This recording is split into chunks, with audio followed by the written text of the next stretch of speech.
Hi, it's Tony Verovan, and we're talking air filtration. On this episode, we are going to congratulate and talk with one of our Clean Air Award winners. One of the award winners was the facility manager and the facility of the Indiana Convention Center and Lucas Oil Stadium. On the line with us, we have Stormy Six-Poe, who's the facility manager, and their partner, Ernie Kelly, president of Filter Services of Indiana. Welcome to both of you. Thanks, Tony. Thanks, Tony. Glad to be here. Well, I'm super excited to meet with you because the convention center and the stadium are obviously well known. A lot of our award winners are not, right? They're some medical building or some facility or some office building, right? But you guys are not just some facility or office building, right? You're kind of famous, right? So congratulations. Yeah, thank you. Thank you. Absolutely. We're Packers fans over here. We're going to congratulate you guys anyway. So thank you. I appreciate it. You guys are here this Sunday, next Sunday. Yeah. Right. Yeah. So thanks so much for taking the time here. So what I wanted to do is talk a little bit about what you went through to get the award. And of course, you guys are a large facility. I'm sure you were doing a lot of this already. So let's talk a little bit about that. But then I know you've been the facility manager there, Stormy, for a long time. So I'd like to learn a little bit about your career as well. So let's start there. So Stormy, tell me who you are, your title, and tell me a little bit about your facilities there.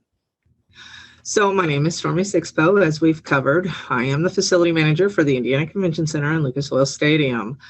The convention center is about 1.2 million square feet, with the stadium being an additional 1.8 million square feet.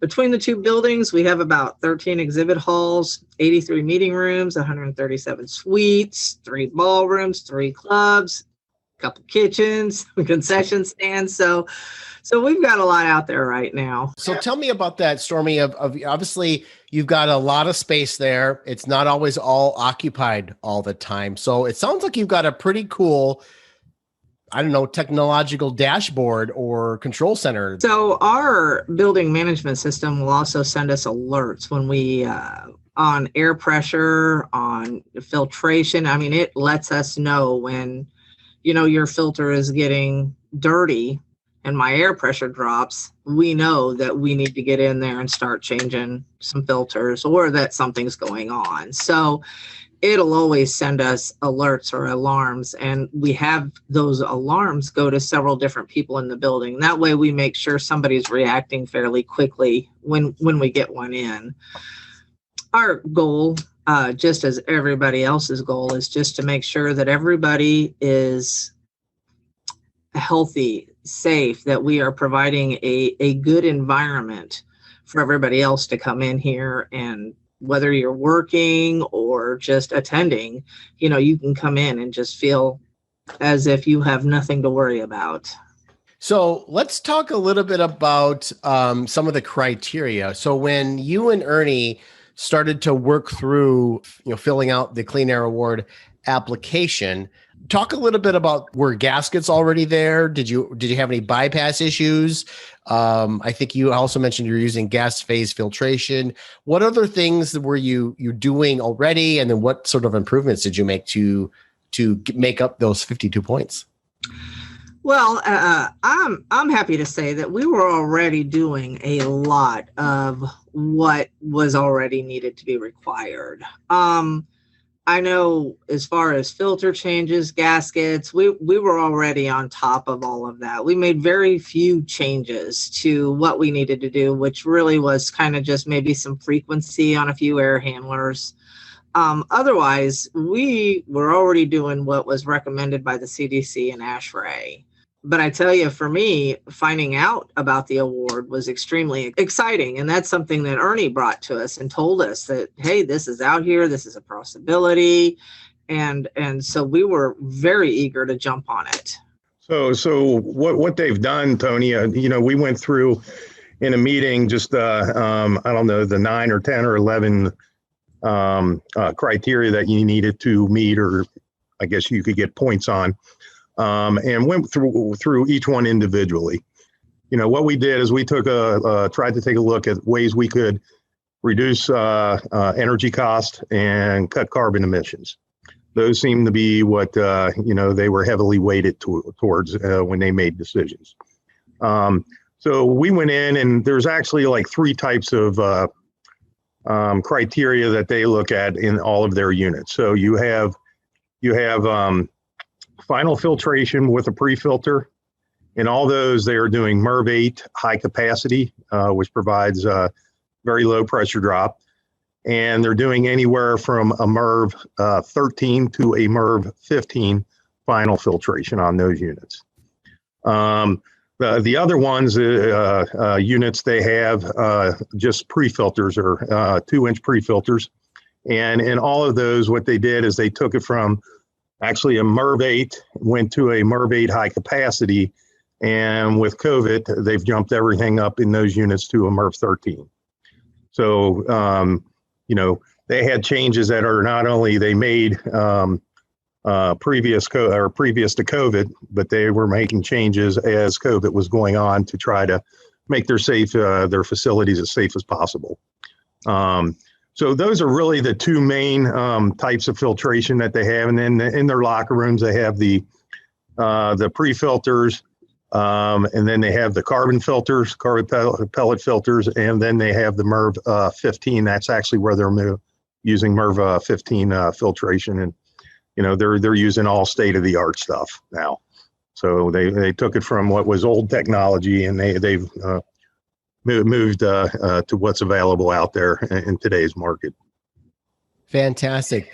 Well, Stormy, I know you have been the facility manager there for, I think, upwards of 15 years. Is that correct? Well, I've worked here for 15 years. I actually haven't always been the facility manager. I've kind of worked my way up to this position, but I've been in this position for about the last 5 years. Last 5 years. So, well, what did you do when you started there? Oh, when I started here, I was an administrative assistant to the facility manager, which even at that, you learn quite a bit. Oddly enough, I was managing the maintenance program. So we also have another program that will spit out the work order, so to speak, that says, okay, it's time to go PM this unit. So I already had enough knowledge about our air handlers, when things should be done, where they should be done, as I started moving up in the company. So you've obviously had your fingers in this for a long time and a broad knowledge of what's been happening even early on. Yes. And it's been very exciting. I mean, every day, even now, technology continues to grow. Things keep coming up, whether you want to use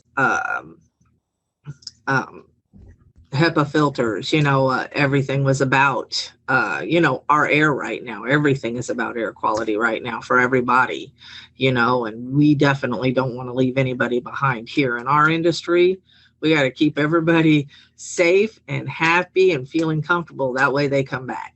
Hopefully we will be able to get back into buildings and going to football games and sports facilities and exhibit halls and trade shows and all those sorts of things here in person again. And for people to be able to feel safe to do that, obviously they're going to want to know about the good work that you guys have already really been doing and some of the improvements that you've made. So really good on you guys. Yeah, you would be amazed at some of the questions that we're already getting for upcoming events. So I agree with a statement you said earlier about how, more people should be getting involved, and you think that a lot of them probably don't know. And I would agree with that, because we have more and more shows that want to know what we're doing with our air. How are we filtering our air? What directions are we going in, so that they're comfortable and they can make their exhibitors comfortable with coming in and hosting events. IAQ, indoor air quality, is literally invisible, right? It's hard to know unless you've got that dashboard or that control system to know what's going on in your facility. It maybe before COVID, spending money and making, capital improvements on things, might have been difficult. I've heard it's been difficult sometimes, because you're like, well, things are running, and do we really need to upgrade from 8 to 13 or something like that? So did you find maybe it was difficult to make investments in indoor air quality before, and how much easier or how much less of a push is that nowadays? For me, I think we were already working that direction because Ernie Kelly and his team were always very good at giving us, we'll call it a profit, loss type situation. This is what it's costing you, and for your filters, but this is what it's costing you in your air quality. And he was always very good at laying that out. And so for us, we have always kind of been on board. Now, we might baby step it a little bit because we got a whole lot of units between the two buildings, but we were always on board, and our leadership here is always very willing to support us in those decisions. And even though we're spending some taxpayers' money, so we got to be smart about it, but he's always been very good at helping us figure out, which way should we be going and why do we want to go that way. So every time that we present something, Tony, we have the life cycle costing, and obviously they pay attention to the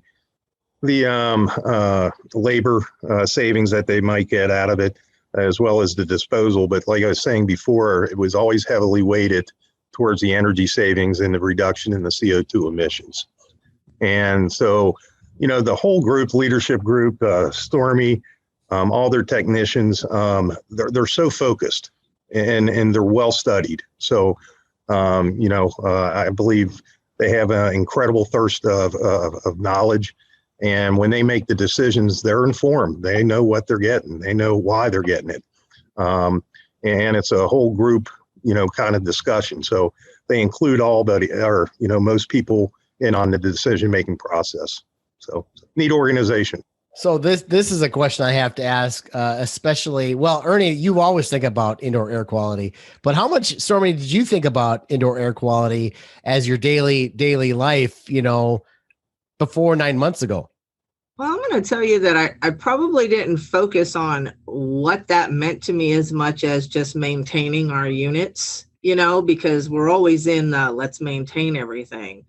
But, 8 months ago, obviously, that definitely changed our world and the way we were looking at things. And then we were diving in, just really trying to make sure what we were doing, where we were doing it, and how we were doing it. How much outside air am I bringing in? What kind of filter am I having in my units? What kind of space am I trying to condition? It all became obviously this big black hole of information we had to gather and put together and just make sure that we were definitely protecting the people that are in here and the people that are wanting to visit here. Thanks so much, Stormy, Six-Poe, facility manager of the Indiana Convention Center and Lucas Oil Stadium. Congratulations on your 2020 Clean Air Award from NAFA. Well, thank you, and we are so excited to have it.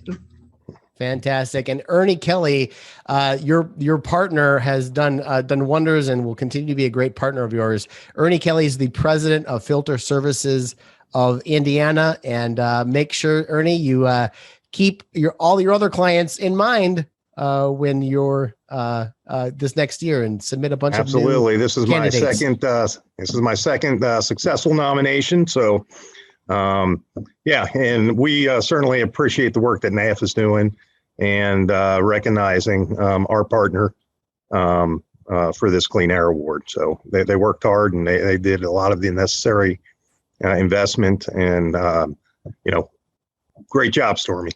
Couldn't have done it without you, Ernie. Thank you. Thanks, Tony.